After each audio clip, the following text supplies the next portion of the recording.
All set? All right.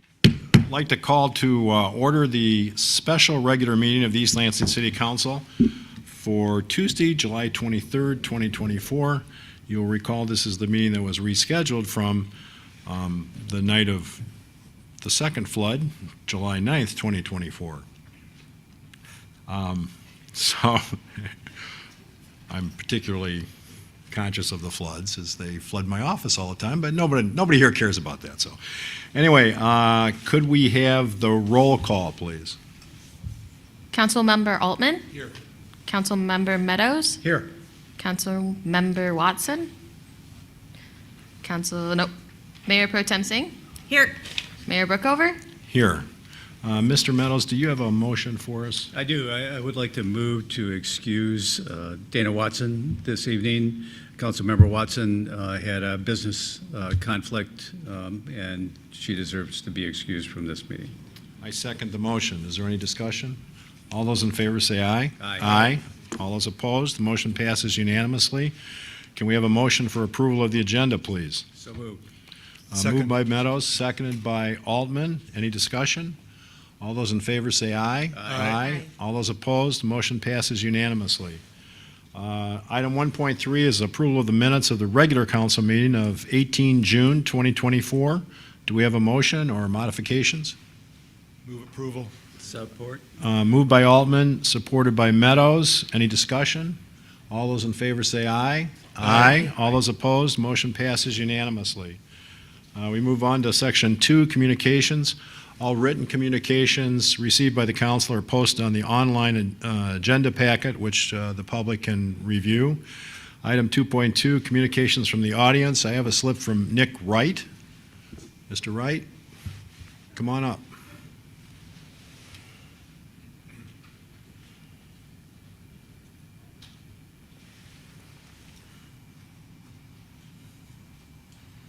Hey there, thank you. Essentially, I'm just coming here very briefly. It was just to kind of discuss an idea that I was hoping to recommend to the council to consider for an expansion of the ordinance. Like when we look at vendors, they have permits to go to your house and everything, which is great. But they can be a little persistent and not very respectful of boundaries. And so I was discussing with my friends the other day when I had a couple stop at my house, and they do start off with, I have a permit, which is great. However, when you try to tell them you're not interested, that's where they're persistent. And a couple of my friends from different cities in Michigan, so Clawson, Troy, Royal Oak, and different things, they have things called do not knock list or no soliciting that they added to their permit system in their cities that residents can actually submit and put to the city. And it's a very, very small tracking database, if anything. But like, for example, if I go here, to Troy, I can do their PDF and actually see which residents actually have on that list openly, which one would be like a do not solicit. Very simple. But in addition to that too, Clawson actually allows it so that you can purchase from the city or the city gives it to them. I'm not sure, I don't live in that city. And you put it on the door handle, so it allows the vendor to also know, hey, this is a residence that doesn't allow soliciting. And this would be fundraising, soliciting, so nothing wrong with Clean Water Action, but they are very persistent. And and so the idea is to say that, and just to be clear to the residents too, this does not relate to political and also religious, because those are freedom of speech protected. But it's more of just like the soliciting, donations, and things like that, where you're trying to tell them no more. But if you have it on the door, then they're already aware, and then they don't actually have to knock. Because yeah, the other day I had one just kept pushing my doorbell, which was a fantastic experience. And that's it. That's all I had to recommend. Thank you very much. Yeah, thank you. Have a good night. Okay, anybody else in the audience wishes to speak? Anybody in the queue? Oh, I'm sorry. Come on up. How you doing? My name is Kevin Hagan with Hagan Realty. Just wanted to clarify one thing on the agenda, the business agenda, for our project that we're proposing on Grove Street. It talks about a 48 unit. That's not true. We're going to do max of 48 people or bedrooms. So I know we're going to have plenty of time to talk about it in the Planning Commission and City Council level, but didn't want to get off on the wrong foot with 48 units. So Okay, so how many units are you planning on? they're going to be a mixture of 1, 2, and 4 bedroom units. I don't actually have that here in front of me right now, but So the answer is right now you're not sure, I'm not entirely sure but on it's that. less than 48 units. It'll be a max of 48 people, I guess. So Yeah. Depending on the breakdown. Okay, all right. So if you have Thanks. any questions, let me know. Thank you. Appreciate it, yeah. Okay, anybody else in the audience wishes to speak?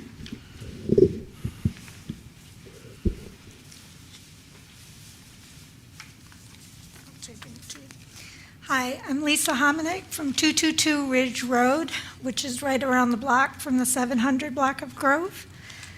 8 of 9 houses on Ridge Road are proudly owner-occupied.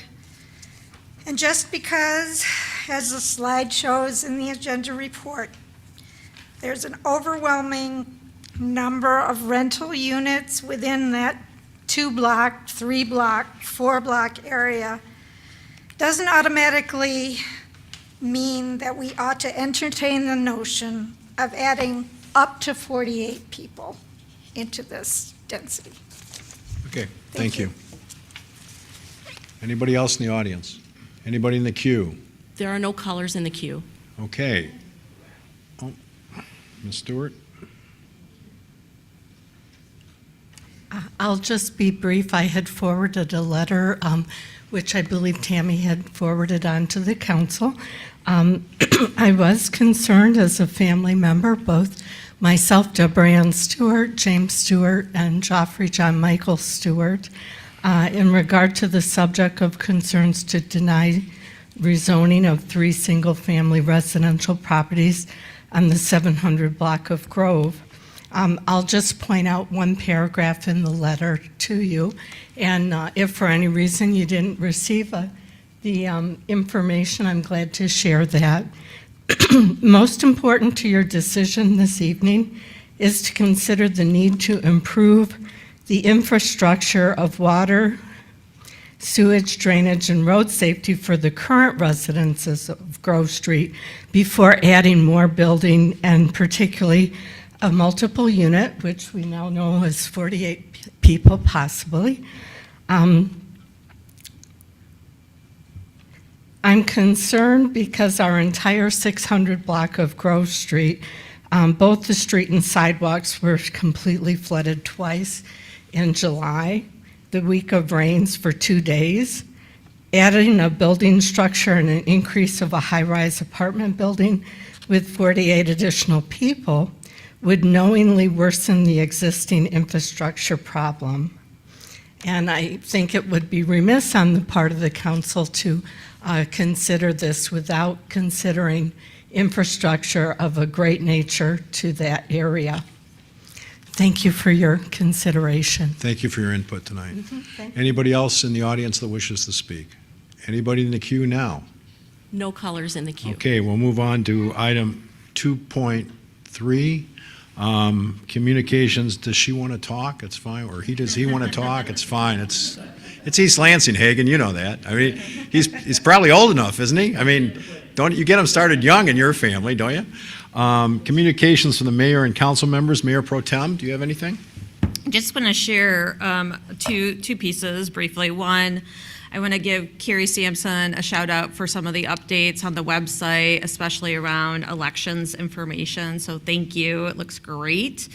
And then secondly, I know the flooding mentioned in, obviously, there's a lot of communications happening on that front. I want to, one, I know it's a really trying and emotional time when you're facing property damage, but I also want to express my gratitude for the city employees and those. I know even our city manager hit a couple doors to talk with residents and understand what they were experiencing. So I just want to express my gratitude to those folks stepping up in that way, and then just highlight looking forward kind of the assessment that the city is going through in terms of looking at our waterfall or precipitation patterns, as well as understanding that these events, as we've talked about here on council before, and building a community that's climate resilient is important. So just look forward to future dialogue and looking at what that assessment of evaluation looks like. So those are my two things tonight. Thank you, sir. Thank you. Former Mayor Meadows, do you have anything for us? Yes, I want to, echo, I know we're all very happy that it's raining outside again, because we need to deal with the water issue here, and the expectation that we're going to have more intense rain events as we go on. Climate change is real. We've seen it. We've started to see repetitive, heavy rain events within the city, and I would like to see us take a look at, as an administration, the idea of how we're going to deal with the increased capacity that's necessary so that we can help out our homeowners and not have any more large ponds in front of the Hannah Community Center as we go forward. And then I just wanted to alert the community that at our last meeting regarding the rental code revisions, we finished our job of doing the initial review and starting to prepare an ordinance for council to take a look at, probably at our August 13th meeting, and hopefully then at that meeting to refer it to the Housing Commission and what other commissions that we decide to do so that we can get this ready for passage by the council at some point in early fall, like September. So that's what I had to say. Thank you. Councilperson Altman. Thank you, Mayor. I want to echo the comments about stormwater. Stormwater is a pretty arcane topic until it ends up in your basement, and then it's not arcane anymore, then it's a pretty urgent problem. So I'm sorry to everyone who got hit. A lot of people got hit with this last one 2 weeks ago, more people than have in the past. But I also want to thank DPW for all their hard work they did in preparation, trying to warn people, trying to make sure the grades were clear, but then also in the cleanup. And we got a very nice, very complimentary letter in communications it's attached to our packet from people who were very happy with the help that they received from DPW with the down tree. So, DPW works hard all the time to keep the city running, and that was in evidence with this most recent event.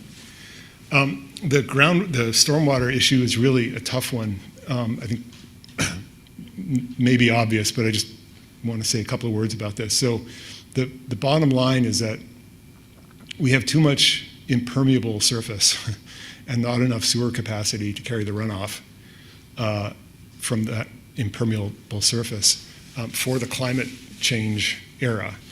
And I don't think it's actually been that long that the increasing frequency of severe weather events has been part of the general conversation about this.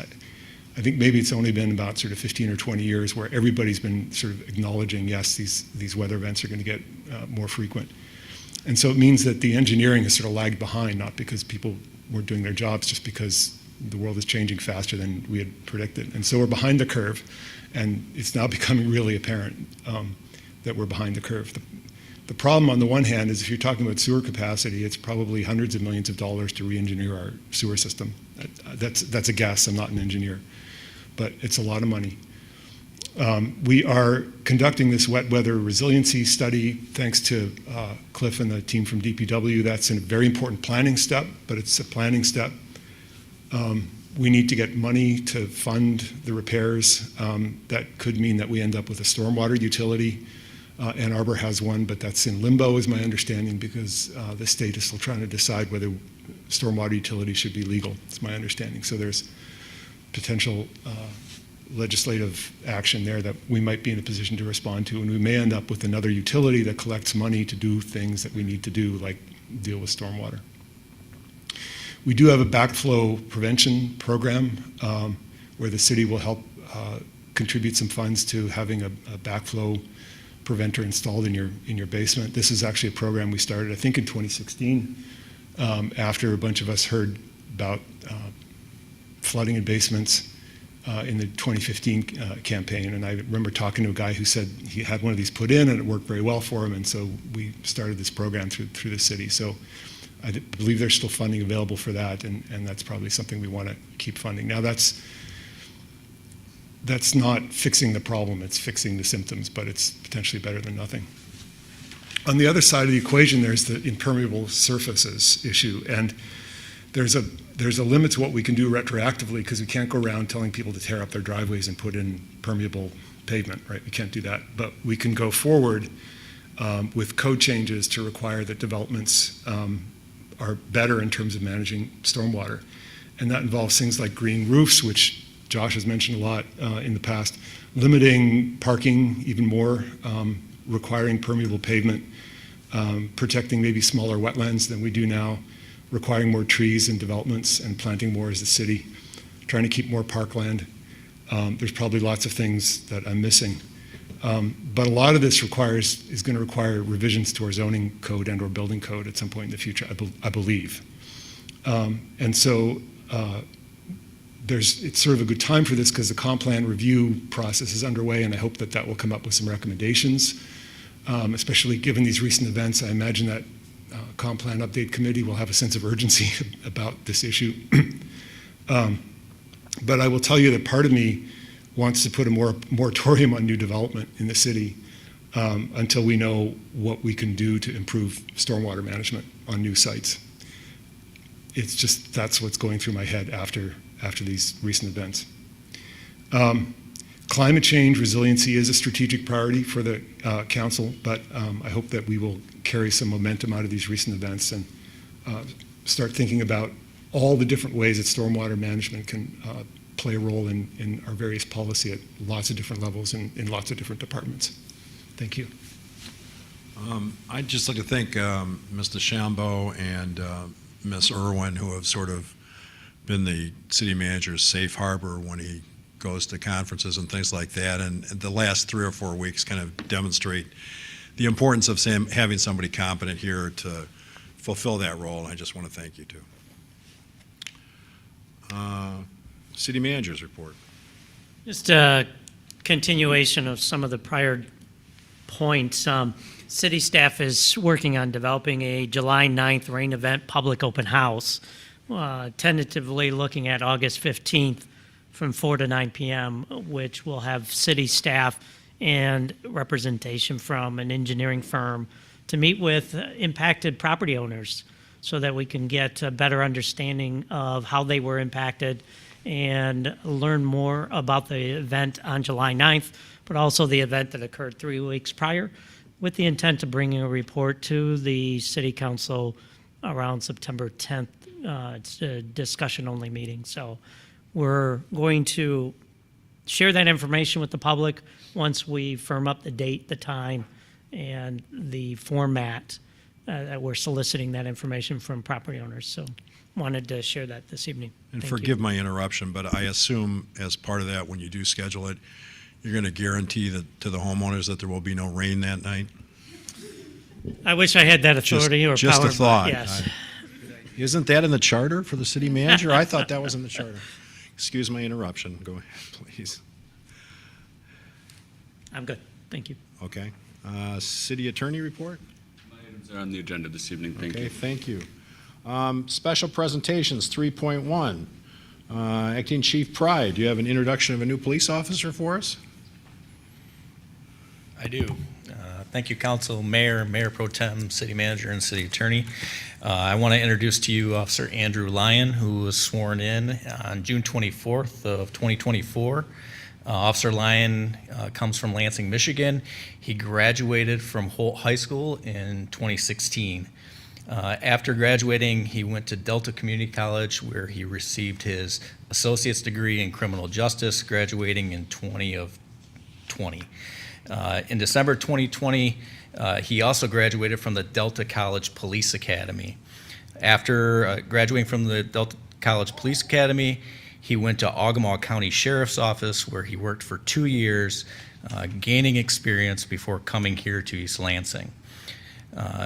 When he applied here, first couple times I met him, I realized that as a 24-and-a-half-year officer that I should probably start getting in better shape, because his arms are about the same size as my legs. So he's pretty put together. He also holds a personal training certificate as well as a nutrition coach certification. So he has been a wealth of knowledge so far, helping us lead more towards a officer wellness standpoint within our department. So I'd like to introduce Officer Andrew Lyon. Thanks, Chief. It's a pleasure to meet all you guys. I'm excited to extend my career at East Lansing, and that's all I got. Thanks for having me. Thanks for being here. Yeah, absolutely.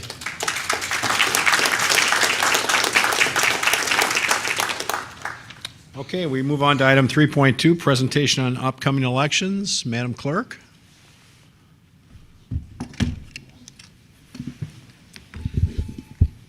I'm watching the time because I know I have a limit.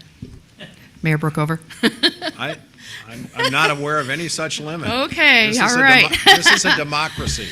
Okay, I like that. All right, well, before I start, I would like to welcome Olivia Wellman, who did the roll call this evening. She's our new minutes keeper. I don't like the term secretary. It's antiquated, so she's our minutes keeper, and she's also absolutely dove right into elections. It's phenomenal. Olivia sort of comes to us from Parks and Rec. She is a recent graduate of Loyola School of Business. Got that right. Also a hometown girl like Amy and myself, so we're really happy to have her on board. She's a fantastic asset and looking forward to having her through the election season and beyond. By the way, for anyone listening, my name is Marie Wicks and I am the city clerk. Thank you for having me this evening. I have a lot to cover, but I'll try to get through it high level as quickly as possible, and I could, as Robert and other people know, I could talk all day about elections. So I'll try to hit the high points that I think are salient, and I'll be happy to answer any questions that you have. Before I start, though, I want to read a quote that I grabbed from a gentleman named Kai Christensen, who works for CATA in his day job, but has been our absentee ballot precinct chair since about 2006. So like many other people in the community, like our colleagues here at the city, ordinary people make elections happen and take the day off. So I really love this quote. I asked him and a newer person to just tell me why they want to be involved, and I would like to read it for people who may not be able to see this visually. Serving as an election worker in East Lansing is a fulfilling way to engage in the democratic process without being political. Our primary goal is to facilitate a smooth and efficient voting experience, ensuring that every vote is counted accurately and that the true will of the people is reflected in the results. By joining a City of East Lansing election team, you contribute to the integrity and reliability of our elections, playing a vital role in upholding the democratic values we all cherish. Your participation helps make democracy work for everyone. I love these words. I think they're fantastic. I would like to share with anyone listening and all of you that Michigan is one of 8 states that runs elections locally. Most other states run them at the county level. So when we're talking about Arizona, Pennsylvania, Georgia, California, they're running their elections at the county level with different sets of resources and economies of scale. But in Michigan, we are the most decentralized and populated of all the states that run them locally. This means that there are a lot of eyes on the process, lots of mechanisms of integrity, and we need a lot of people to participate, not just by voting, but by working. So I just want to give my little plug there, and with that, I'm going to dive right in. Okay. All right, so what I'd like to cover this evening are just a recap of proposals 2018-3 and 22-2, which were game changers in the world of voting, plans for the early vote centers in August and November Election Day vote centers. I will describe to you what that is. It's never been done, and we are one of 3 cities that will be rolling one of those out. Pre-processing and processing of absentee ballots. I'll definitely spend some time on election night closing and managing expectations of what that looks like. Hint, hint, we don't have results at 8 o'clock. There's a lot of work that goes on after 8 o'clock. It just kicks into gear a whole nother set of procedures, so I want to cover those. And then election inspector recruitment, I just want to talk a little bit more about that, and then questions. And if you have any along the way, please feel free to ask me. Okay, looking back to 2018, and I can't imagine that we've done anything any differently, but with the passage of Proposal 2018-3, as folks may recall, we implemented, this was a petition-initiated constitutional amendment. This means the people put it on the ballot and the people adopted it overwhelmingly. So I think that's a very important thing to note. So with that, we implemented no reason absentee voting. Previously, folks had to have a statutory reason in order to obtain an absentee ballot.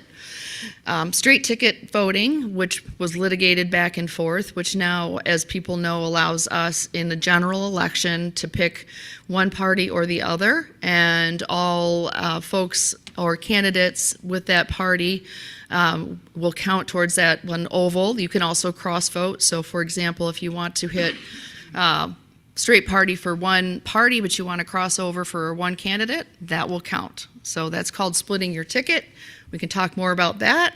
And then same-day voter registration, which was really the big deal. And this is something that we obviously see in a college town. I will tell you that prior to same-day voter registration, we would have students who, and for those of you who don't know, I started as clerk in 2011. So I participated in the election of 8. I administered the presidential of 12, 16, worked in 20, and then I'll be administering with my team this election. So prior to the passage of same-day voter registration, we would have students whose voter register or their ID address changed back to their parents when they turned 21. So they would show up to vote on election day, even though they will have lived here for 30 days as required by law, but their address changed, and even filling out a provisional ballot did not help them. I've never been able to count a provisional ballot. And so this remedies that problem effectively, wherein folks can register on election day up until 8 p.m. with proof of residency. So that was a big deal. So we saw the first real test of that with the presidential primary in 2020. At that time, I was retired the first time. I intend to be retired a second time, but we saw that first real test of the same-day voter reg. Anyone who was around at that point might remember we had long lines in City Hall, and unfortunately, COVID blew up about 3 days after that. So the presidential of 2020, we saw an increased number of people voting absentee. So that was a nice combination of no reason absentee voting, and unfortunately COVID, but those things caused people to vote absentee and hopefully become more comfortable with that. We've seen an uptick with absentee voting in general. And then we saw a very similar turnout in the 2022 midterm election, and so I just want to take a moment to talk about 2022. Chief Deputy Gordon, who is here in the audience, and I were on campus that night, and I just want to give her a shout out as well. She and I have both worked 3 years at satellite locations on campus, so I think that we are probably the only clerk and deputy clerk duo that have actually had that experience before we actually came into the office. So I was really very happy to be able to hire her when I first came back in 2023. But what we learned about 2022, first of all, is a lot, and it informs the way we make decisions about approaching this election, and particularly with students voting.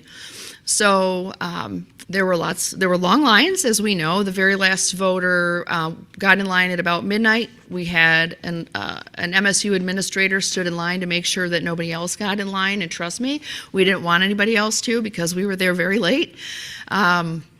But what we found is probably a third of the students really didn't even need to be there. We had a lot of students from Bath and Meridian townships with East Lansing addresses. So we are partnering particularly with Meridian Township, and the election administrator there happens to be Emily Gordon, who is Amy Gordon's sister, but we're partnering with them to get out good information. There's about 1,000 students who live just east of Hagan Road in those apartments. We are also talking about co-locating a satellite for them on campus, just to make sure that we're capturing those students who may not be able to get Township Hall. So we had students that didn't belong there because they were in the wrong jurisdiction. We had students who were already registered to vote in a regular precinct, so they could have actually gone to one of the 5 precincts on campus.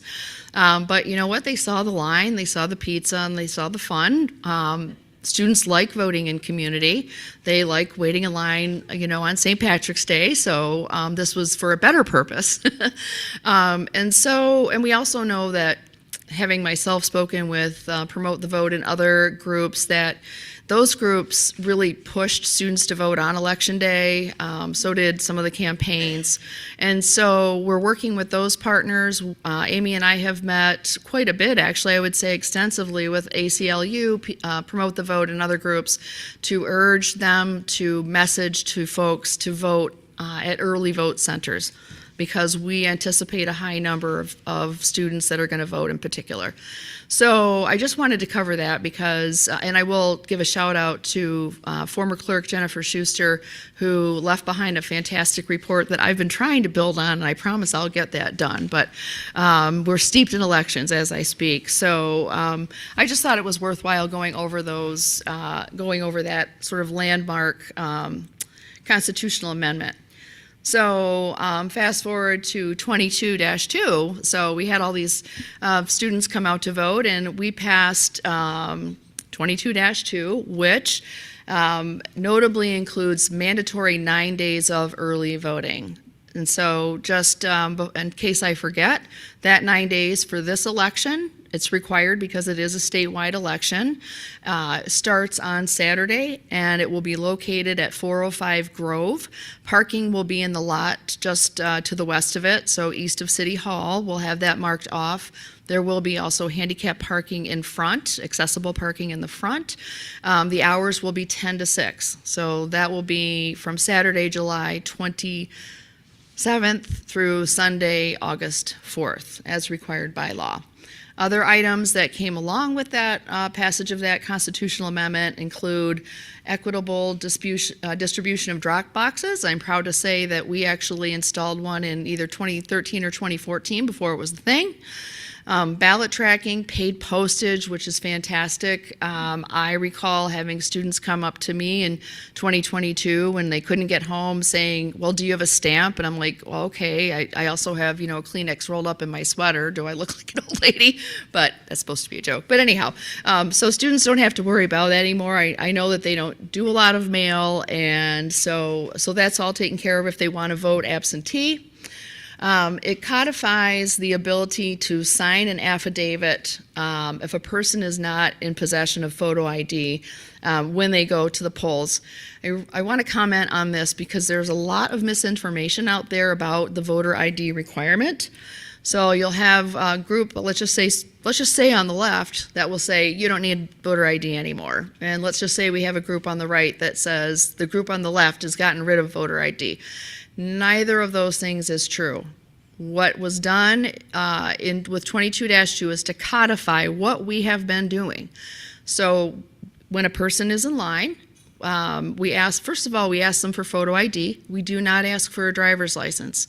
We phase that out per the Bureau of Elections. You could accidentally disenfranchise somebody, or if you had a sign that says, please present driver's license, and a person doesn't have a driver's license, they could leave the line. So we ask for photo ID. If a person does not have the ID with them, they can sign an affidavit. That's all they need to do. There's no special status to their ballot or to that voter. What a person cannot do is say, I've got my ID with me and I know my rights, I don't have to show it. That's not true. If you have it, you have to show it, which I think is fair. If you don't happen to have one and your name is on the list, so you're in your precinct, then you simply sign an an affidavit. So I wanted to clarify that. Nothing has changed about what we do. It's just codified now in the Constitution. Another feature of 22-2 is that move ballots, military and overseas civilians, that's what that stands for, can arrive up to 6 days after the election as long as they are postmarked on for election day. This is a federally protected class of voters. We are required to email a ballot to those voters. We can also mail a ballot, but some of them are on active duty, and snail mail is not an option for them. They are still required to snail mail it back to us until 2025, when that will change and they will be able to email the ballot. But we have this extended period of time during which their ballot can come back. This, in effect, also extends what's called the canvass of the election by the Board of Canvassers. So that used to be 14 days, now it's 30. And we've had sort of that discussion about how that comes into play with administration of oaths and so on for council. And then I'll just note that East Lansing was very proudly part of a small number of communities that debuted and piloted an early vote center back in November of 2023, and we got excellent feedback from voters. Okay. Oops. My watch is... All right, I'm going to quit looking at my watch. I'll keep trying to go fast. Okay, so for planning for August and November, all of our planning falls under three very broad categories. Communication. So we are working with Ms. Sampson, of course, and her staff, and then with MSU and WKAR. And now would be a great time to tell you that we have signed an MOU agreement with Michigan State University, and our early vote center will be at the Com Arts building on campus. This is a great location. They have a community room that's probably similar in size to this room. I like it because it doesn't have windows. That makes me actually feel better. It's a room that they use for functions, and there's a long hallway. So if and when, and I hope we do have lines, not horrible ones, but I like to see people voting in community because that's what they enjoy. We'll have plenty of room to have staff. We could staff up to 55 people in that room. And we'll have people that are working in online management. We have a great partnership with some nonpartisan folks in Voters Not Politicians and the Michigan League of Women Voters. They will actually, we've met with them several times, and they're very enthusiastic. They will have vests that say elections. The whole idea is to counteract kind of what we saw in 2022, which was people, just random people talking to voters in line. That's not acceptable. It's confusing. We want to make sure it doesn't happen. So these will be the trusted folks. They will help us triage as well. So if somebody's already, registered to vote, and I'll get into the weeds a little bit. Well, I'll stop there, but when I get to describing the early vote center, I'll describe more. But I really want this to help us to keep people out of the process that shouldn't be there, maintain order in the lines, and make sure people are where they need to be. If you need to be at Meridian Township, we want someone in line to catch you and get you to where you need to be on time. It's not just about our voters. It's about students who are voting, regardless of whether they live in Bath or Meridian or what have you. Security, we have a robust security committee that's been meeting since May, that's co-chaired by Chief Deputy City Clerk Amy Gordon and Deputy Chief Jennifer Brown. Phenomenal group. We are joined by the Deputy Chief of the MSU Police Department. I can tell you we've never, not to say that the police have not been there, but I'm so blown away by how invested our police department is. And we've got a young sergeant that's part of that, and really taking on keeping election workers safe, making sure that voters feel comfortable. And I want to be careful about my message in that regard. We will have extensive plans. We are planning. We are doing tabletop exercises. We will have contingency plans. But I also want to stress that we will be prepared. We will be prepared, and we want people to feel safe working and feel safe voting. So that's really all I want to say about that right now, but I just really want to reassure you that we've got a top-notch committee working hard on this. And then staffing and recruitment and training is going to be an ongoing focus. Deputy Chief Gordon tells me we've already got about 55 people signed up to work at the early vote center in November, so we're already planning for that. We continue to recruit. We are waiting for the students to get back because we are going to be looking for interns from James Madison to come actually work in the office to do the trusted, very highly trusted part of registering, learning how to register people to vote. This means that they will have access to our voter rolls, so they have to be trained, they have to be trusted, and they have to be under oath. So we're working on that. Am I doing okay on time, Mayor? Yes. Okay, so for the August 6th statewide primary, all 17 of the precincts will be open, including 5 precincts on campus. I mentioned earlier the early vote center will be located at 405 Grove, starting on July 27th this weekend. And those of you who have received a voter or a ballot, if you want to actually come into that early vote center and put your ballot through the tabulator, we can pull you up on the computer and you can do that. So it's kind of nice because you have time with your ballot, but if you want to actually watch it go through the tabulator, you're absolutely welcome to do that. There's lots of options for you. As mentioned, the parking will be right behind the building. And another note, we will be pre-processing ballots starting on Monday, August 5th. So essentially what that means is the absentee ballots that we're getting back from you all, we've sent out about 5,000, we've gotten about 2,000 back. Those are processed by a counting board. We are going to start, by law, we are allowed to start, I think, 10 days early, and this is going to apply especially for larger communities in November. But we're going to start processing the day before because we just want to take the load off on Election Day and try to get things done as quickly as possible. Any questions so far? Any questions? No, thank you. Okay. And then, so for November 5th, the Big Kahuna, again, all 17 precincts will be open on Election Day. That's actually our easiest day, by the way. Every day leading up to Election Day is craziness, but Election Day actually, the culmination of all this is usually the easiest. We are going to be working to arrange rides to the polls on campus. We're hoping to work with CATA. We will have one early vote center will be located in the Communication Arts Building. So I want to take a second to explain to everyone listening what an early vote center is. So an early vote center replicates the Election Day experience. So what this means is that there's a poll book where we pull up a voter's name, just like when you go to vote in a precinct, your name is pulled up. But this is interactive, it's web-based, and so what we will be able to do in tandem with this early voting center is we will have satellite computers. So we'll be able to register students, and then this was part of what the triage will help us with, and then they can get back in line and they can be issued a ballot. So we are trying to make it a one-stop shop. Very complicated, but we feel ready to do this. We have some equipment to order and some people to train. We are pleased to be offering this for 14 days prior to the election. Ann Arbor is not even doing 14 days, so we'll be doing 14 days on campus.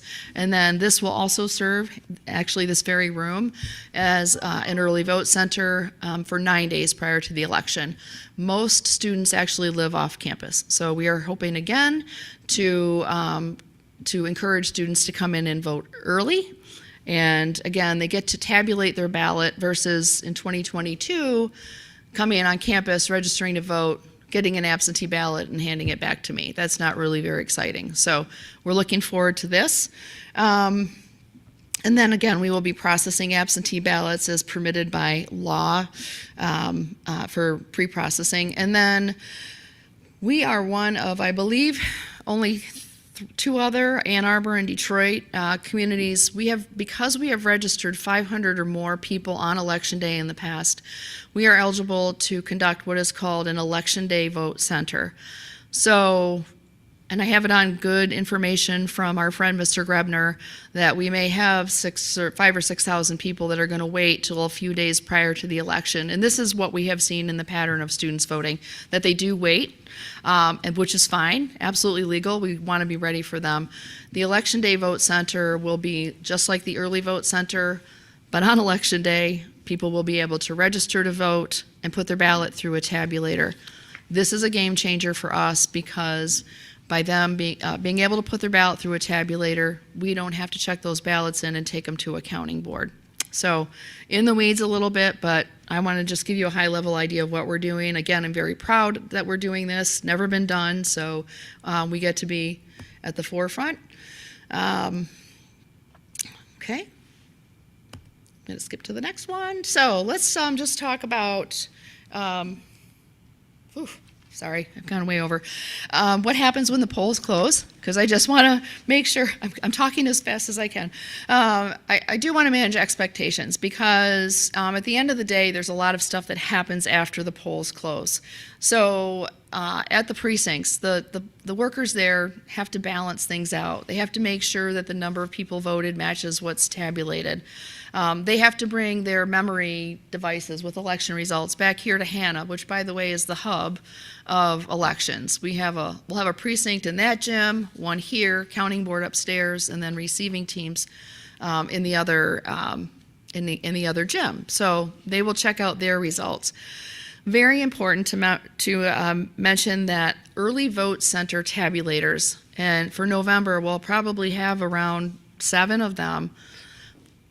When we're running early vote centers, we run a report at the end of the day that tells us how many people voted. It does not give us results. Very important. There's a lot of misinformation out there stating that we know what they are and we're going to go and, get dead people's ballots and vote them. We don't know those results. We don't even get the code. They don't trust us with our little nuclear code until election night. So we can't run those reports and know those results until after 8 p.m. So that's another set of things that we have to work through. We have to close out the absentee counting board, including last minute ballots that people sometimes will, we can pull 50 or 100 ballots from our drop boxes at 8 p.m. So that takes a while to check in and tabulate. And then lastly, we no longer are able to transmit via a secure VPN our results to the county. We have to physically take them there. And I'm happy to say that law enforcement is going to be assisting us with making sure we do that in a safe manner. And so, again, that all takes time. I want folks to understand there's nothing nefarious going on, last-minute ballots or anything like that. It just takes time to get it done right, and that's what we are committed to doing. All right, getting near the end here, election inspector recruitment. Who can work? Anyone registered to vote in the state of Michigan. You do not need to work in the county in which you are registered. That's great. Urban areas have trouble finding Republicans to work. I actually have a good partnership, so I'm working on that. Rural have the opposite problem, so this is great. Now anyone can go anywhere in the state. Must declare a party affiliation. That is necessary. That's part of election integrity. Training is provided for and paid, and I always like to say there is a role for everyone. So if you're not a tech-savvy person, you can be the person that gets to hand out the I voted stickers, which is a great function. 16 and 17-year-olds can work, as long as there are 2 other people by law, 1R, 1D, election, high school students can work, and they're great. I've worked with them before. And as I said earlier, no one sits on the sidelines for 2024. We think our pay is great. It is, and I want to especially call out Mr. Bellman for making that happen. It is $20 an hour for an election inspector and $25 for a precinct chair. I truly believe that reflects the additional responsibilities and stresses that we have with all the new legislation and so on. And so with that, I am happy to take any questions you have. Thank you. Any questions? Yes, sir. Thanks for the presentation. I think it was great to have a really sort of comprehensive summary of the past and also going into the future. So a couple of questions. One is the extended canvas that's now required for the move ballots. When they can email those ballots in starting in 2025, are we still going to need the extended canvas? I would say so because people will still have the option of mailing them back. And we have a lot of folks who, in Western Europe, who prefer a mailed ballot and will have to mail it back. Got it. So, yep. Okay. You mentioned the line staff who will be working the precincts will have the vests. Will they have credentials as well as vests? Or Absolutely. Okay. Yes, thank you for asking that. We want to make sure that, yes, and again, they'll be visible, they will be, the trusted source for students. We will be communicating that, again, through this great partnership that we're anticipating between our communications department and WKAR, which is very excited to have us. I mean, what a great way to have a, built-in communications team that's going to put really good, accurate information out there for us. And will they be able to will those line staffers, will they be able to look up somebody's address? Yes. Okay, Yep. on the spot? Yep, so That's great. the terminology for that is a line chaser, and we can provide them with tablets, and we can do, absolutely, to make sure that people are in the right place. That's great. And then, but you still have to, if you're going to vote in your ordinary precinct, right? If I'm just going to do what I've been doing for the past 20 years, Yep. I still have to go to my precinct. I can't go to your precinct, right? That is to vote, correct. Right, okay. Yep, you'll have to go to your precinct. I do want to remind everyone that both early vote sites are open to all voters in East Lansing. Right. So, on campus is not just for students. It could be for faculty. And by the way, there will be free parking as well. So if somebody needs to drive across campus and wants to, vote with the students, absolutely. And then also the election day voting center, it sounds like that's going to be sort of a universal precinct. So basically anybody from anywhere in the city can go vote in that spot. I like that terminology, Okay. universal precinct. Right. Did you get that, Carrie? Yeah, for sure. All right, thank you. Any other questions? Mr. Meadows? I don't have a question. I just want to compliment Marie and the staff for a great experience for election inspectors. When I left council in 2020, I began to volunteer as an election inspector and ultimately was a assistant chair of a precinct. I had the pleasure of working with Emily Gordon, who used to work in the clerk's office, Marie and Amy Gordon, and the election. And the chair of my precinct was the mom of the Gordons. So it was a great experience for me. But I will say this, that even though it's a long day, and I worked all day on these, that you start at 6 a.m. and it's about 10:30 really when you leave the gym up here at Hannah Community Center. It's a very fulfilling experience, and I urge everybody to really consider to do this. It's part of democracy. It's really very American. So if you do have the opportunity to do it, I just urge you to do it. Okay, any other questions for the clerk? Thank you, sir. Yeah. Thank you, Mayor. A couple of things. Thank you to clerk for coming and giving us an overview this evening. And I want to give a thank you call out for State Representative Cernoglu as well as the Mid-Michigan legislative delegation and helping deliver that $4 million for 4 communities to help support building out accessibility for the elections. So, and I know this may be a question for the city manager, but I'm not sure if we have clarity because my understanding it's not in the supplemental budget and there could be that money may not be able to flow until after October. And my second, I don't know if you have clarification on that yet. I don't at this time, but we are seeking that clarification. Even if we do, we may have to advance dollars and then get reimbursed. Okay. And then does the council have, since we've already approved a budget, do we have to do anything if it's legislatively defined? You'll have to amend our budget to receive those dollars and to appropriate them, yes. Okay, but we can reimburse. Okay, that's one timing piece. I just wanted some clarification so we can plan for that. 2 is, so I'm looking through my notes here. The election coordinator, is that a position that you've hired for yet or in the? We have not. We're having that discussion with Robert, and we're bringing Chief Deputy Gordon into that. One of the challenges that we have is that we don't have a place for that person physically, but we are also that is also being worked on as well. But yes, that's something that that is an unfilled position right now. Excellent. And we're further defining exactly what the role will be. Okay. And then the only other piece I mean, I have a bunch of questions. Obviously, it's a high interest, and this is really the first presidential election under the new voting options post-COVID, if there is such a thing post-COVID.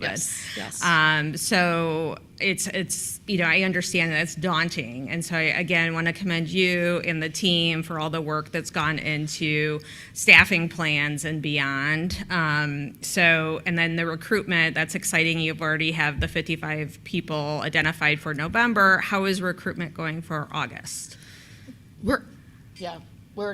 She's doing. We are all set. We actually had an overwhelming response. People really want to work at the early voting center.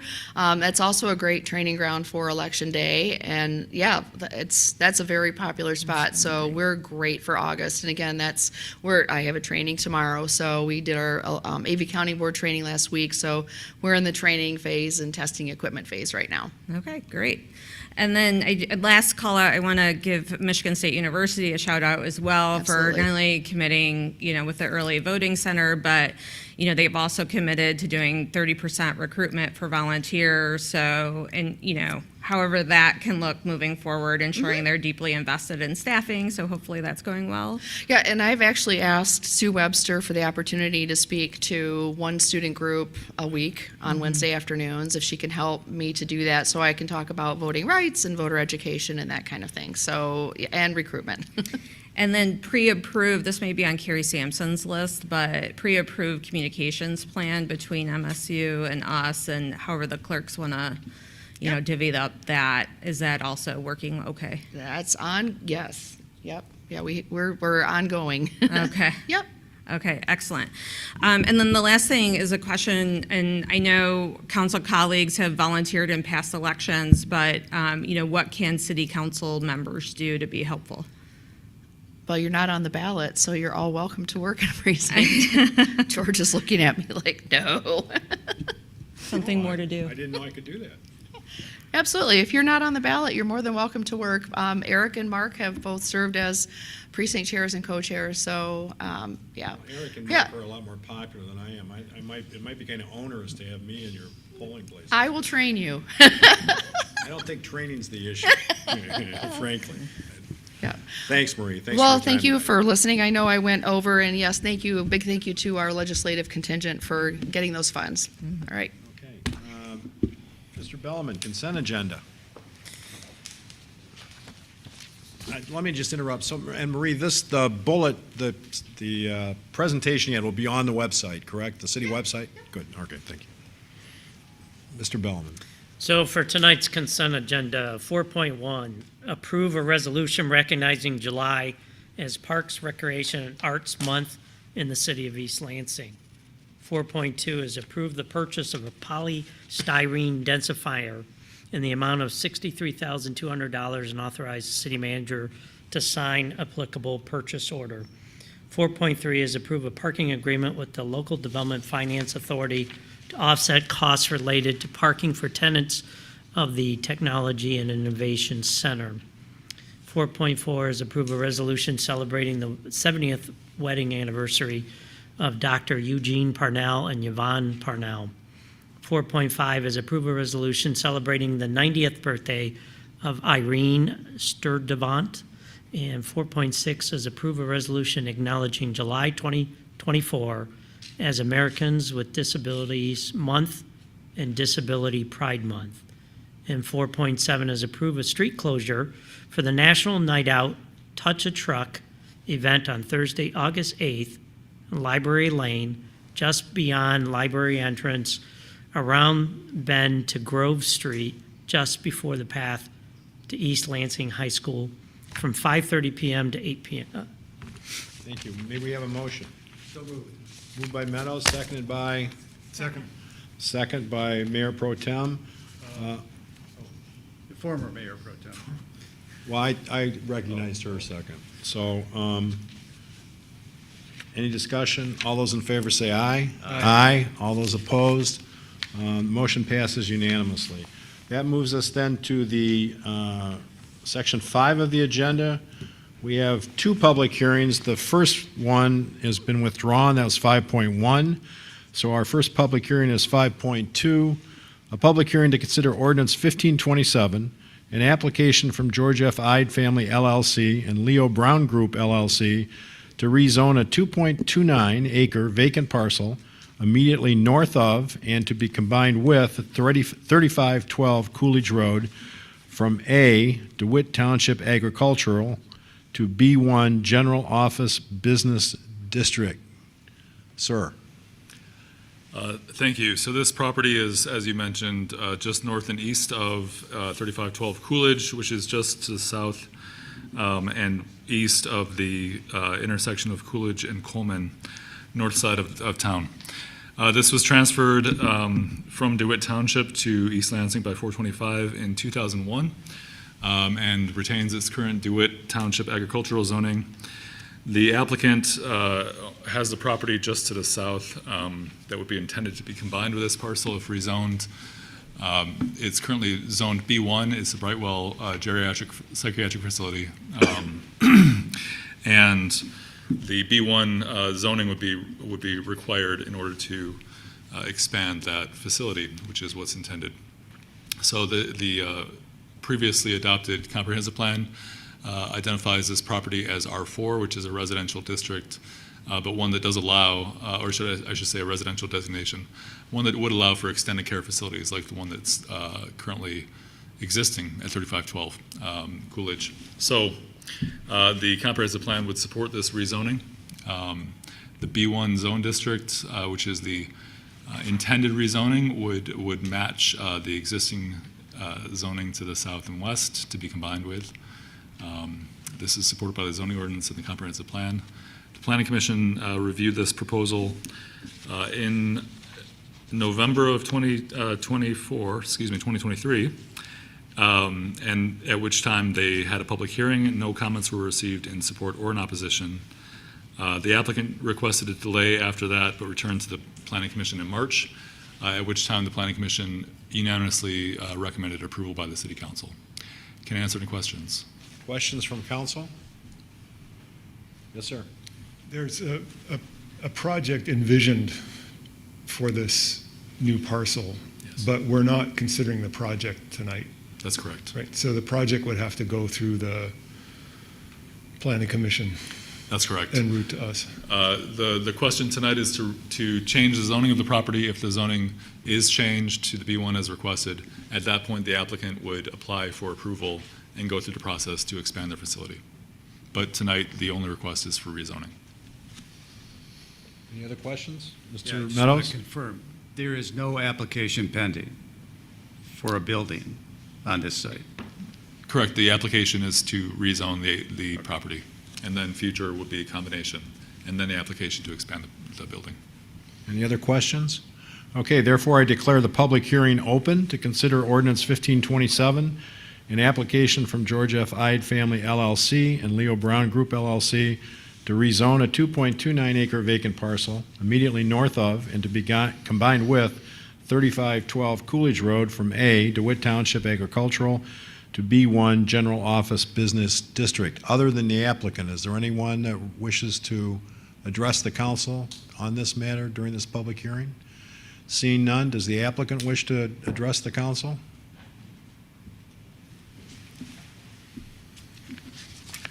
Good evening. My name is Troy Birch, Leo Brown Group, 802 East 86th Street, Indianapolis, Indiana. Here this evening with Vince McGowan and Rosa Morales from Brightwell Behavioral Health. If any questions arise about the existing use of the existing building, they can answer those questions. I was in front of this board back in 2019 for the original building that is currently operational. We intend the use to be similar to that. Once we do finalize design, we want to get through rezoning first before we proceed with design of the new facility. So if you have any other questions, we're available to assist. Thank you. Any questions? Mr. Meadows? Yeah, I've got a couple of questions. One, I'm not that happy about approving a zoning change without a site plan and so that we are not buying a pig in a poke. We're actually going to do something at the same time. In other words, approve the plan as well as the zoning. And I've got a couple of questions about the zoning. Did you consider conditional zoning? So getting this conditioned upon actually an expansion of the existing facility as the sketches that we've received would indicate is your plan, actually. I don't have a problem with what's going on the site and the use that we approved in 2019. I don't have a problem with it at all, actually, and I think it's a welcome addition to the city of East Lansing, and if you want to expand this, I don't have a problem with that either. But I really don't want to rezone without the plan in place, so.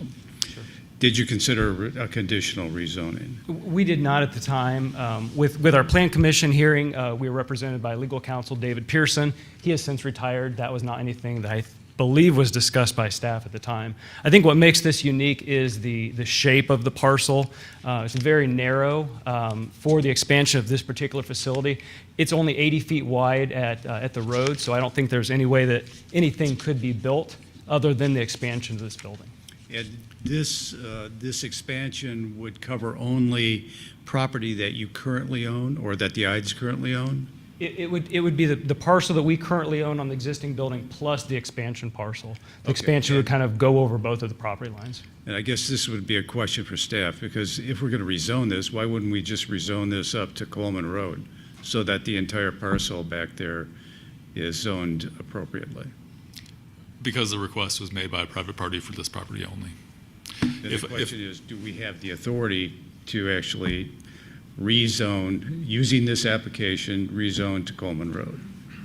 So anytime that we're amending the zoning map, it acts as an amendment to the zoning ordinance, and so an amendment to the zoning ordinance can be initiated by council sending it to Planning Commission as a request, or by the Planning Commission sending it to you after their review. But I think that if we were to consider the additional area that you're referencing as I'm looking on the map, I think that would be separate and distinct from the consideration of Ordinance 1527 this evening. Okay. And then I do have I guess a more technical question for you. Looking at the site plan sketch, I guess, that we're seeing here, you have indicated on here a relocated detention pond. Relocated from where? From the current location, which is just east of the existing building. In order to have the expansion possibility, we have to slide the detention farther to the east so that the expansion will be connected to the existing building. So it's really just a logistical change. And the current detention pond is where the new building will be built, is that it? Partially. Okay. Yeah, there's not room with existing footprint to get an expansion kind of between the existing building and the existing detention, so we're sliding it to the east. All right, I'll just tell you that personally I have a concern with regard to that. That area in particular, I think that the area in which you're proposing to build is probably 6, 7, maybe 8 feet above the adjoining roadway. That's where the condominiums are. If there's a breach with regard to that detention pond, then it's going to flood everything down the hill there. And I am concerned about a plan that would show that, but we don't have a plan in front of us. But when we do get a plan, I'll indicate to you that that would be a problem for me. Okay. Sure. And we did engage a civil engineer, high level conceptually, to discuss the kind of the overall options with the site. It was our existing property civil engineer. They felt confident that the detention could be relocated, but obviously we'll have to go through design, engineering, et cetera, for all the calculations for that. Okay. Thank you for your time. Any other questions? Yes, sir. Just to follow up on those comments and reflecting my earlier comments about stormwater management, I'm going to be real interested when the plan comes before us in a detailed report of the concerning the implications for stormwater management. And I think there are lots of mature trees on that property also. I would be interested to know what you can do to preserve as many trees as possible, because trees are another factor in sort of limiting stormwater issues. So that's just a heads up that I'm going to be really looking closely at those issues when the plan ultimately comes before us. Understood. Thank you. You're talking about the actual building plan. Correct. Right? Yeah, you're not talking about the zoning. I'm not talking about the zoning. I'm just giving a heads up. Thank you. Any other questions? Thank you, sir. Appreciate Anybody else wish to speak during this public hearing? Seeing none, I will declare the public hearing regarding ordinance 1527 to be closed. Let me just say, I understand exactly what Mr. Meadows is saying because we both lived through many experiences in the Planning Commission back in the 90s, but frankly, I'm prepared to move this ahead, but I'm not going to make that motion. So unless somebody in the council wants to make a motion to go ahead and approve it, we'll sit this on for a second hearing or a second consideration at our next meeting. So thanks for coming tonight. Appreciate it. Thanks, Landon. Item 5.3, a public hearing for a request to demolish the convenience store, gas pumps, and car wash at 100 East Saginaw Road and reconstruct a new convenience store and gas pumps. Mr. Bartley. Thank you. This request is to essentially construct a new gas station at the southeast corner of, to replace the existing gas station, the southeast corner of Saginaw and Abbott. You saw a similar request earlier this year or late last year that was denied. The applicant has come back with a new request with some changes, and that is before you today. The Planning Commission has considered this request in April and voted 6-1 in favor of recommending approval. Point out a couple items that have come up in questions, specifically as far as pointing out some items that have changed. I want to point out on the new site plan, this is sheet number C205 in your packet, that there's an EV charger that's proposed as well as an EV-ready parking space, both proposed at the northeast corner of the site closest to Saginaw Road. And also, the applicant is proposing a new wall along the northwest border of the property in response to previous comments from City Council. The site essentially would be graded to be generally level and level with the sidewalk at close to the corner of Saginaw and Abbott.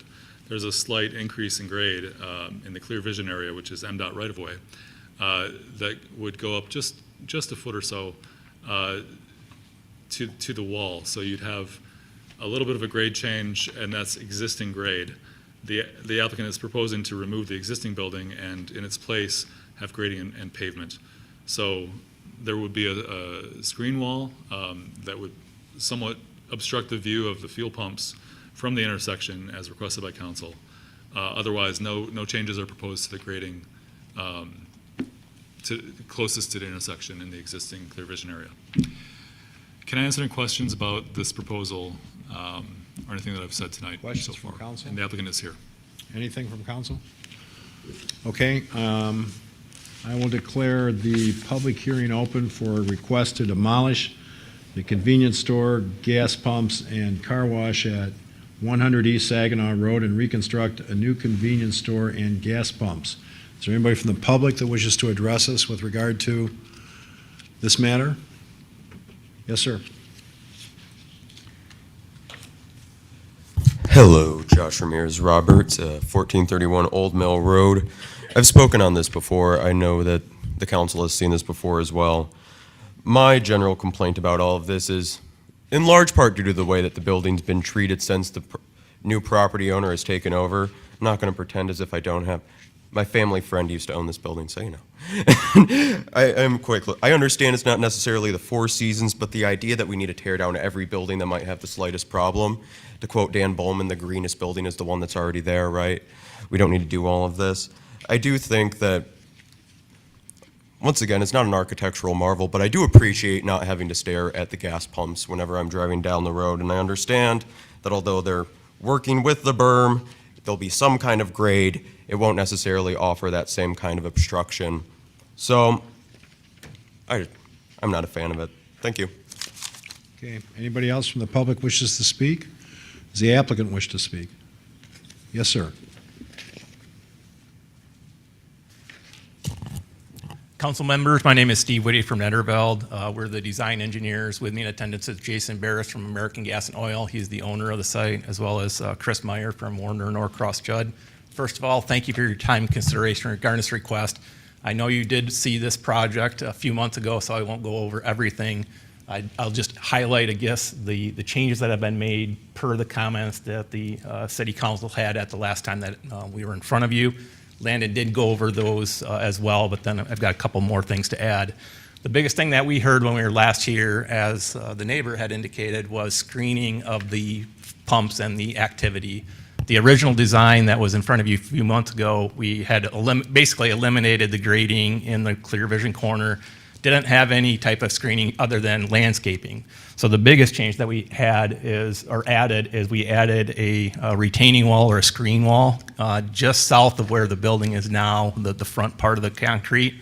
And then all of the existing grading in the clear vision corner will remain, and then the grade will continue up to that screening wall. The architect did create a rendering showing kind of the view of the intersection going to the site. If you look at that, you can see that it really obscures the site or the sight line from the intersection to the island, so that really screens the operations there very well, in our opinion. The proposed shrubs and trees that were previously proposed will still remain, so we actually have more trees and shrubs proposed than what the ordinance requires, so we have enhanced that. As was indicated, we did add an EV charging station at the northeast corner of the parking area, and we also have an additional EV-ready space right next to it. And we provided additional green space from what you'd seen before. We narrowed up the drive lane widths, which helps stormwater. As I had indicated before, this project will actually be a net reduction in hard surface area of about 1,400 square feet. In addition to that, we are adding leaching catch basins to try to infiltrate the water and keep the water on our site. So this will be an improvement from a stormwater management standpoint, which I know is very critical since the last meeting was canceled due to flooding. And then lastly, the building architecture was slightly modified to address comments and concerns that were expressed by the Planning Commission, then also the City Council.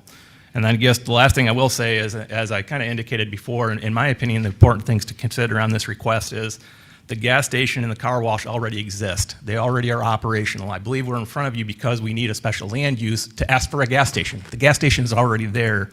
This is actually not a new use to the area. It's been there for many years, and it actually decreases the intensity of the use because the site right now has a car wash on it. The proposed use does not have a car wash, so we're actually removing a use from the property.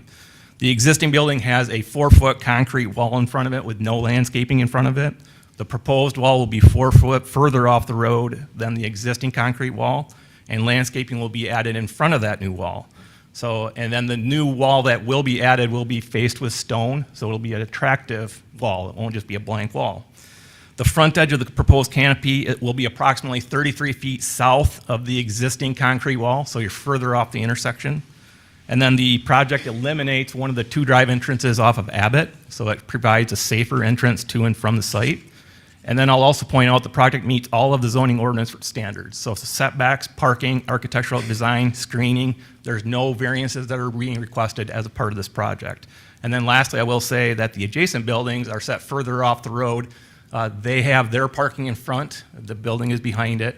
So we're actually conforming with what the adjacent properties are, both to our east, to our south, and to the north of us. So that being all said, we appreciate your time and consideration regarding this request. If you have any questions on the layout or design or engineering, I'd be more than happy to answer those types of questions. If you have anything business related, Mr. Barris could answer those again. So thank you very much again. Thanks for coming again. Questions? Mr. Meadows. Yeah, a couple. Number one, in your, I guess, recitation of the changes that you made, there's a numbered that are in our packet. You indicate that you would be willing to heighten that wall. How much would you be willing to heighten that wall? Correct. Right now, as proposed, it's about 5.5 to 6.5 feet tall, depending on where you're looking. We had talked, I think the elevation listed on the plan is 861. Jason and I had talked before about like 862, but I don't think there's a set limit. You know, what the city wants, I'm assuming Jason be okay within reason. Yeah, I've looked at your, the sketches that we have here, and that, basically the height of it looks like a 6-foot person by a gas pump was level with the wall that was out there. But the question that was raised by the speaker earlier is, how can we sort of hide those pumps I don't have a problem with the canopy or anything else, but if you can take that up another foot and a half, that would be something that I'd be very happy about. Yeah, I agree. I think raising it up a foot would obviously screen a little bit better, so we're not opposed to that. And then the EV charging station that you're going to add, I know there's a distinction between something you got to sit at for 4 or 5 hours before you're charged and the more rapid charging station. What charging station are you planning on putting in there? I am quite frankly not sure if Jason has made that decision yet. He has committed to the EV charger, but he hasn't. I guess Jason can correct me if I'm wrong, but I don't think he's looked at the details of that quite yet. Yeah, I guess I'd suggest that you look at the shortest time that you possibly can go in. Okay. And then the number of pumps in this proposal versus the number of pumps that are on the site at this point in time, what is the difference? I believe there's 4 existing and then there's 5 proposed, so it's an additional 1. Okay. And then finally, and I don't know if you know the answer to this, were you issued tickets with regard to the failure to maintain the wall in the front by the city? Jason can comment on that, so. Yeah, no, we were not, and we cleaned up the stucco or whatever that material fell off. That took like 4 months though, so that's why I'm asking the question. I thought that we had our building inspector go out there to at least talk to somebody on site about getting that clean, and it didn't get cleaned. So I'm wondering if you were, I was under the impression you were issued a ticket, but maybe I'm wrong about that. Oh, we were issued a notice. A notice, okay. Yeah, not a ticket. Okay, to clean it up? Yeah. Okay. Yeah, we did. Those are my questions at this point in time. I think you've made a number of improvements to this plan as a result of our discussion, months ago. I like the fact that there is easier vision as you approach the light for anybody who's operating their vehicle, and I think I could live with that wall there a little bit higher. So I appreciate that you were willing to talk about that. Any other questions? Dr. Altman? Thank you. Yeah, I think I want to echo that point. I think the wall is a good addition. That was a concern of the community because they've gotten used to that look, right? And you can appreciate how that was important to people. And I think that raising the wall would be something that I would welcome there also. In connection with the clear vision area, there's a rendering on sheet A01, which you probably have in your stack there. That's the one. That rendering suggests both section 1 and section 2. That suggests that the clear vision area rises smoothly from the corner up to the wall, but that's not quite the way. Okay, so that's not it's not exactly what we're going to end up looking at. In the clear vision corner, there's not going to be any grading. Right. So basically, behind the existing concrete base of the building, that's where the grading would, the wall would be located 4 foot south of there, and then everything in the clear vision corner can remain as is. Yep. Is there a way for you to produce the equivalent of section 1 that does 2 things? One, that accurately represents what that corner is going to look like in terms of the grade, and then the second thing is, can you give us a couple of more views of that? You've given us one view. I'd be interested in seeing more views of that if you can do what is effectively taking the camera location that you've got there and rotating it to Saginaw and from a couple of angles so that we can get a better sense of what it's really going to look like ideally with the higher wall. Yeah, the architect, I'm sure, could do that with some effort. The architect's an architect, I'm an engineer. Okay. If you look at the C301 sheet, it's not as pretty, but this detail here is actually the cross-section from the intersection to the building, and that actually is accurate. It's a little misleading, though, because of the scale, The horizontal scale is 1 inch equals 50 feet, and then vertically it's 1 inch equals 50. So it looks like it's flat, and then it climbs way up. Yep. So it's a little misleading, but this is accurate. This is off of our survey, if that helps any. It does. I'm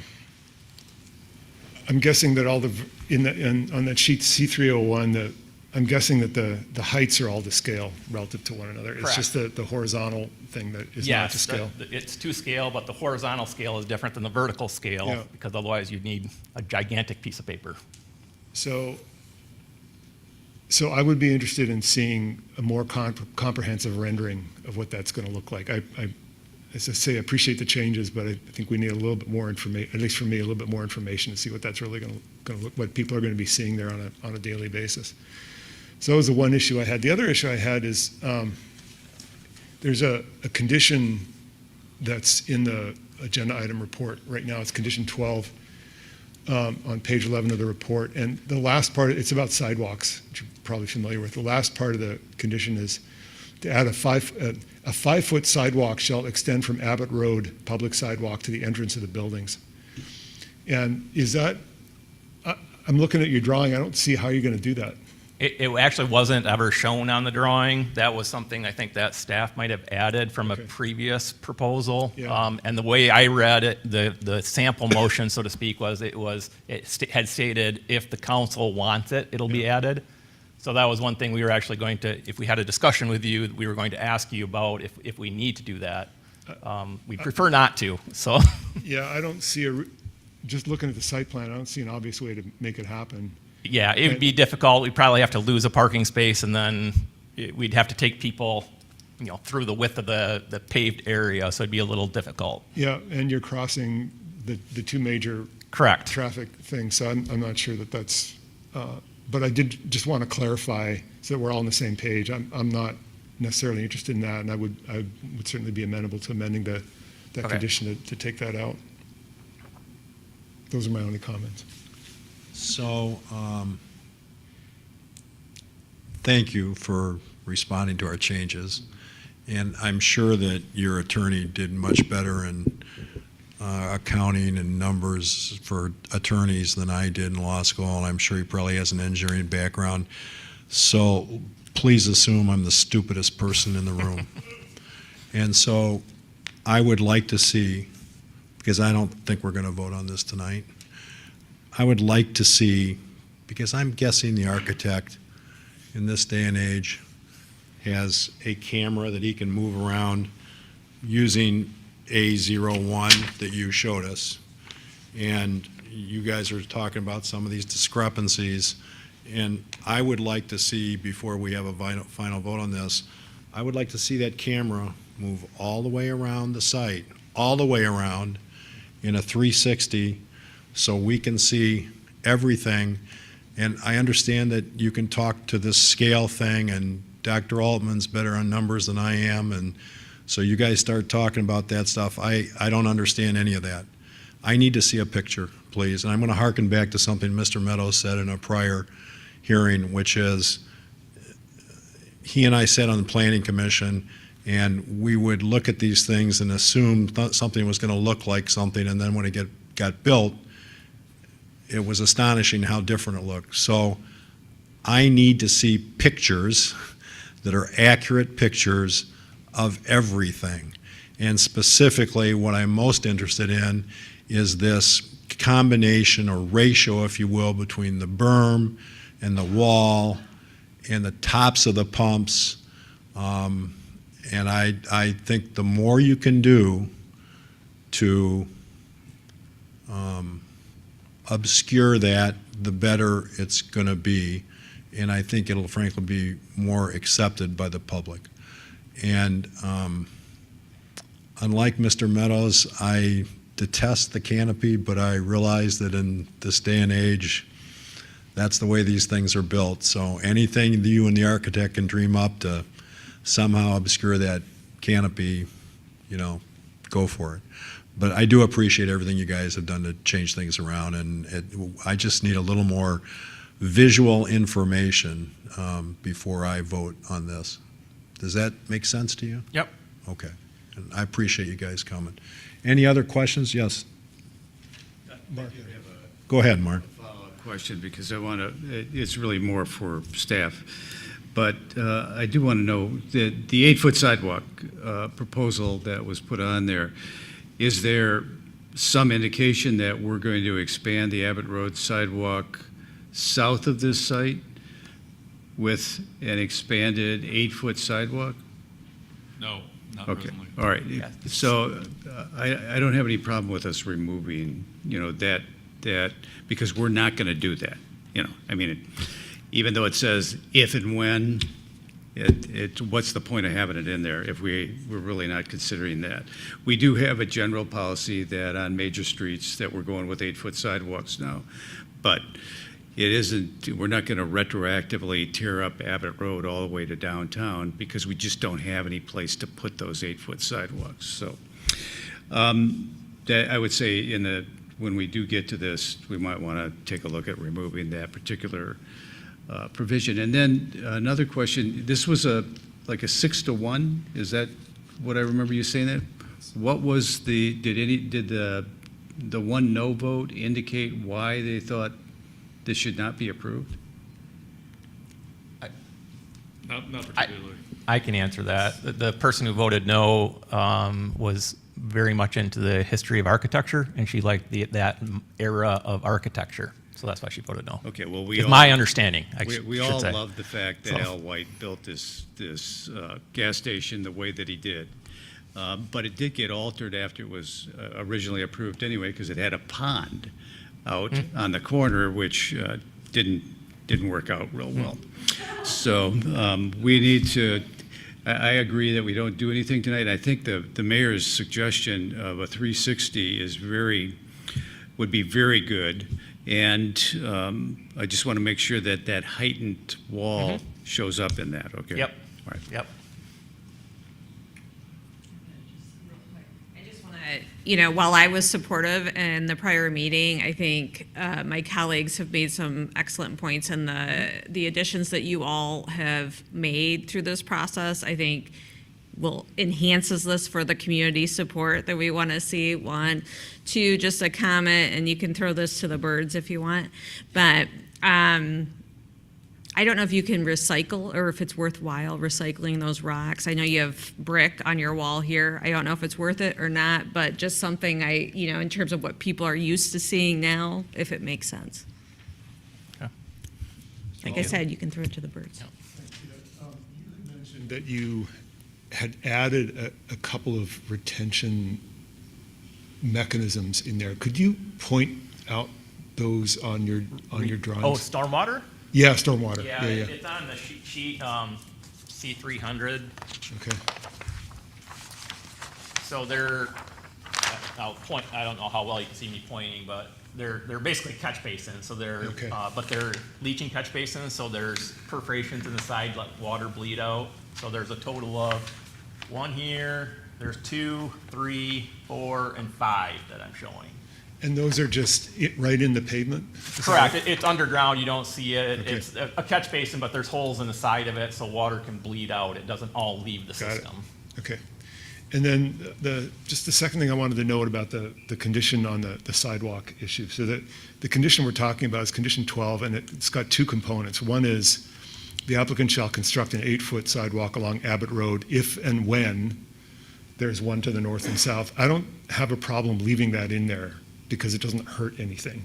The thing that I was talking about was the 5-foot wide sidewalk from Abbott Road to the entrance of the building, which I think was there from the last time we did a site plan approval for this. And that's the part that I was going to suggest we get rid of.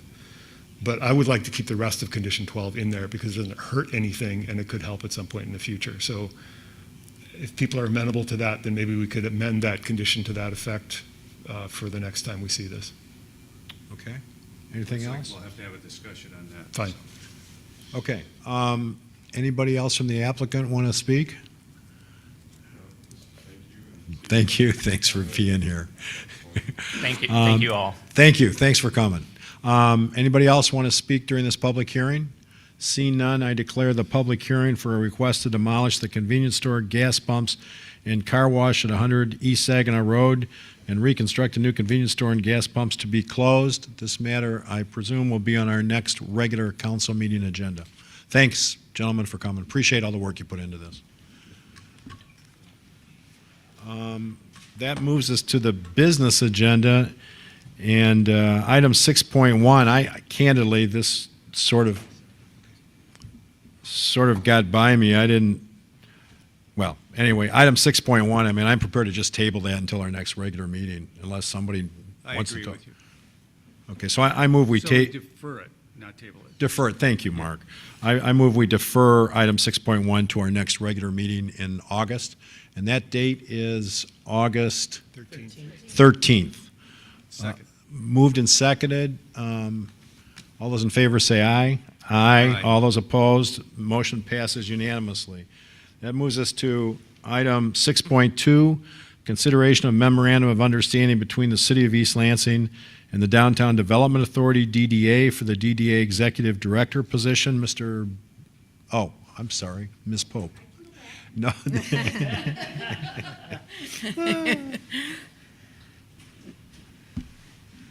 Go ahead, thanks, Heather. Good evening, Mayor and council members. In November and December of 2023, the DDA went through two strategic planning sessions, and this was to create a vision for the next 3 to 5 years for the DDA. And also in doing that, they needed to determine what type of organizational structure they felt would best support the board's strategic priority goals and objectives. They came up with 4 different options, the first being a city employee who is the dedicated DDA executive director, a DDA supportive staff person, this would be a contract employee hired by the DDA, status quo, which is city supportive staff, which we currently have, and the 4th option was a shared position, meaning they would partner someone like with LEAP and work with them to have that person or persons serve as DDA staff. So based on the results from the strategic planning sessions, the DDA at their January 2024 meeting unanimously approved the hiring of an executive director who would be an employee of the city and report directly to the city manager and the 11 DDA board members. In your packet this evening is a memorandum of understanding regarding the DDA executive director, and this has been drafted and approved by the DDA at their June board meeting, and it's here for tonight for City Council's consideration. Okay, any questions from Ms. Pope? Dr. Altman. I have a couple of questions about the MOU, specifically clause number 3. It says the executive director will be selected by the DDA. Does that mean that the city manager would have no say in what candidates are considered? Well, the city manager is on the DDA as well as the mayor, and so they would have a role in their capacity as DDA board members. But only in their capacity as DDA board members? Yeah, I think that's correct. This is kind of, there's some difficulty when we tried to envision the MOU because there are certainly charter obligations under Charter Section 7.3 regarding the fact that as a city employee, they must report to the city manager. The city manager is the only one able to terminate them, but at the same time, trying to create some level of autonomy for the DDA to appoint their director. And so throughout this, you'll see that there's a balancing that had to be done in order to conform with both interests, I think. Follow up, that same clause, it says the executive director will report jointly to the DDA board of directors and the city manager. Does report mean give information to, or does report mean answer to? I think the intent was answer to, but likewise, but I think they certainly would have an obligation to give information to both. If the intent was answer to, and there is a conflict between what the DDA wants to do and what the city manager wants to do, what's the mechanism to resolve that conflict? I think that's definitely, I mean, what I would hope is that the city manager would resolve it through his membership on the DDA.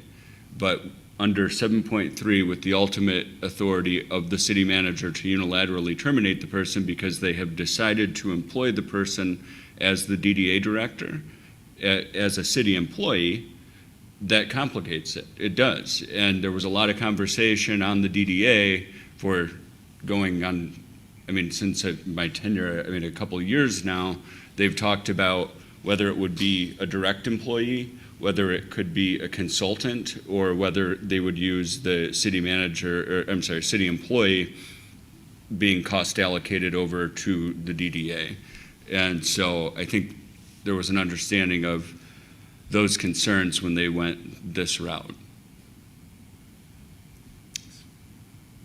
Any other questions?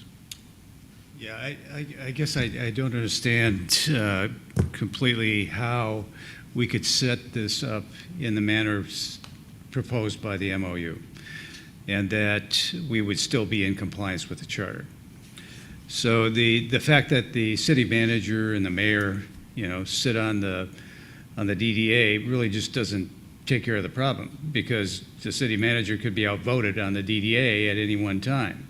So I'll just say straight out, I can't vote for this. I think that there are provisions within the charter, and I'm happy to recite them, that prohibit this from happening. So my question to you is really about the DDA's authority to begin with. The DDA a few years ago hired their own attorney to advise them. Do they have the authority to hire an executive director without approval of the city council? The city council has to approve their budget, and so it's through that appropriation that you have that authority, essentially. But subsequent to the appropriation, they would then have an unfettered ability to appoint that individual. All right, so what was the thought behind sort of having this mutant way of approaching this issue? To have a muted way of approaching the issue that ultimately gave the hiring and firing authority to the city manager pursuant to the charter.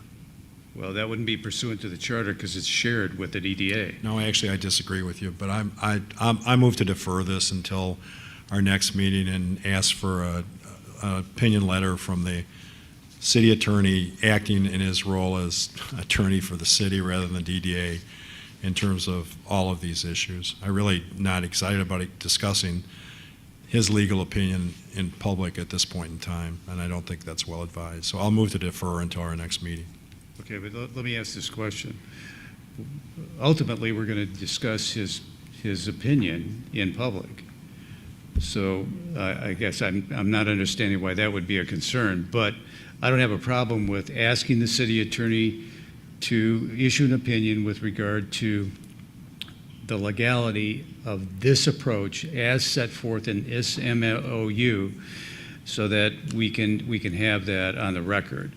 And I would just defer that. I would suggest to you that your motion be to defer it until after we receive this opinion, because we don't know when we're going to get it. So. I'm implicitly asking the city attorney to give us that opinion by our next meeting.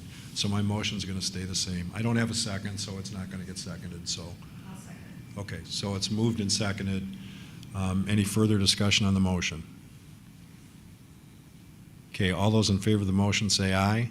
Aye. All those opposed? Aye. Okay, motion fails. So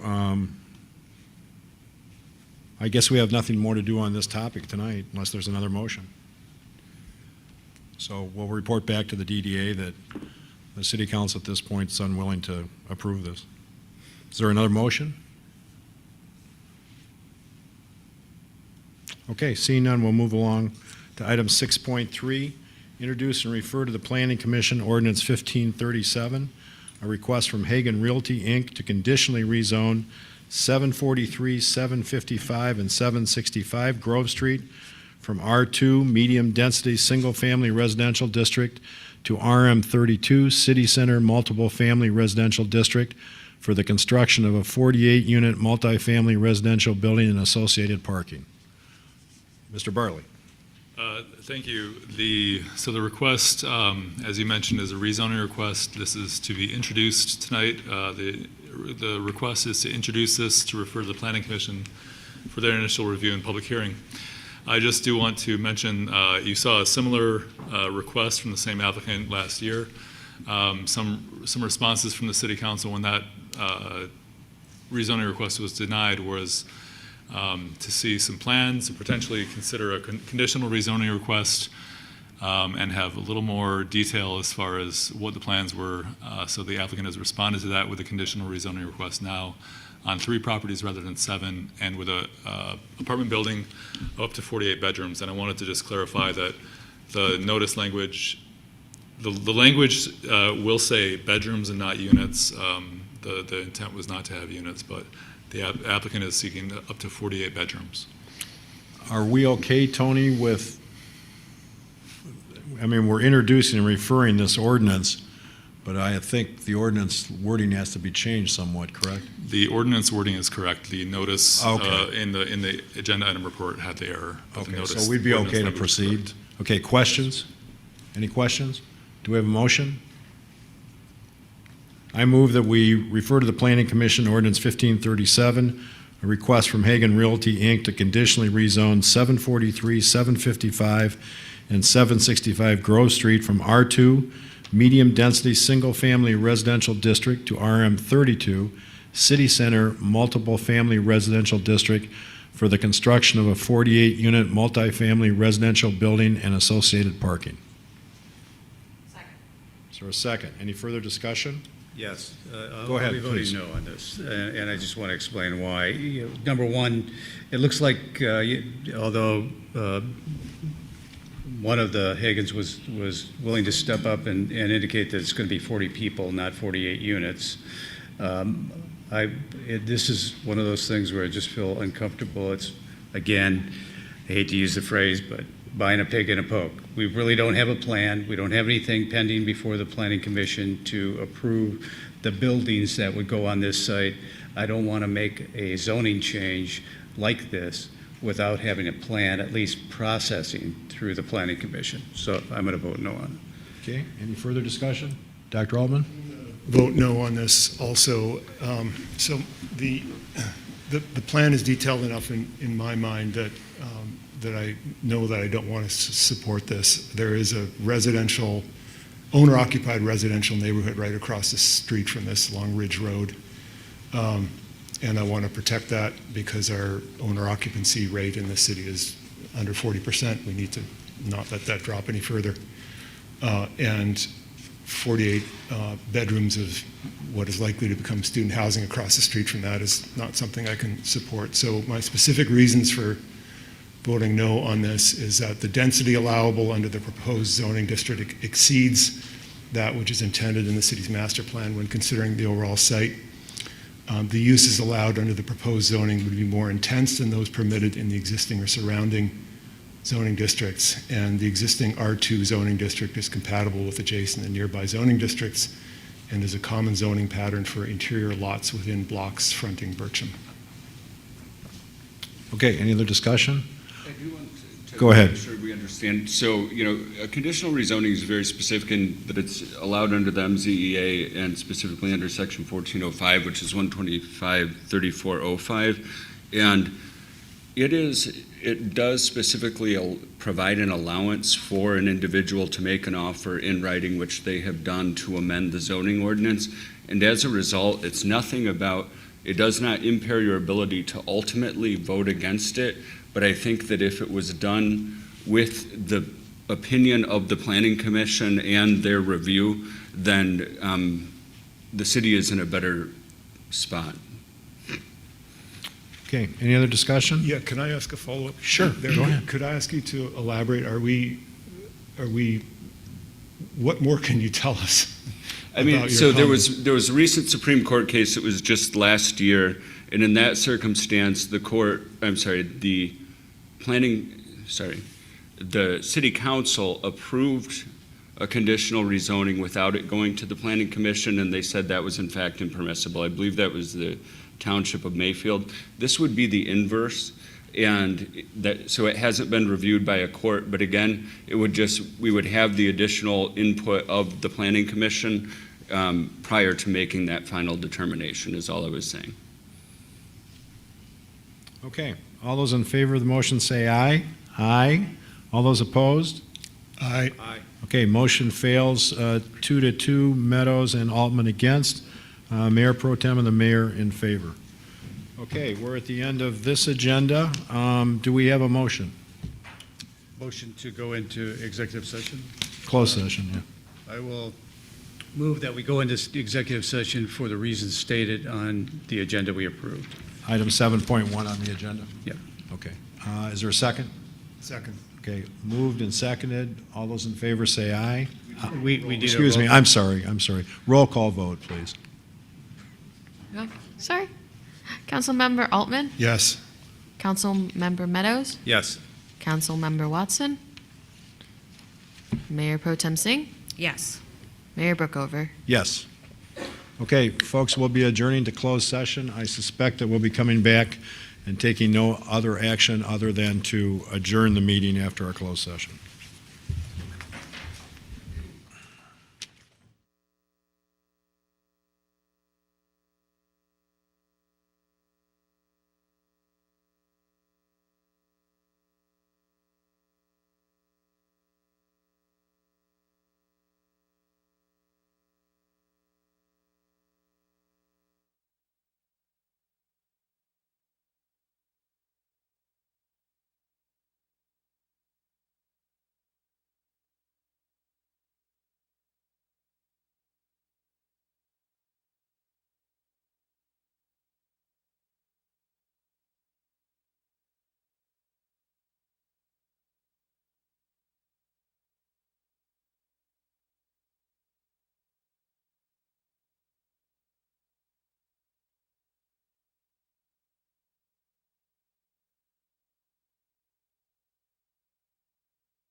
Okay, what do we need here, Mr. City Attorney? A motion to, The motion to come out of closed session does not need to be roll call. okay? I move that we get out of closed session. Is there a second? Second. All those in favor say aye. Aye. Aye. All those opposed? Meeting is adjourned. Thanks, folks, for coming.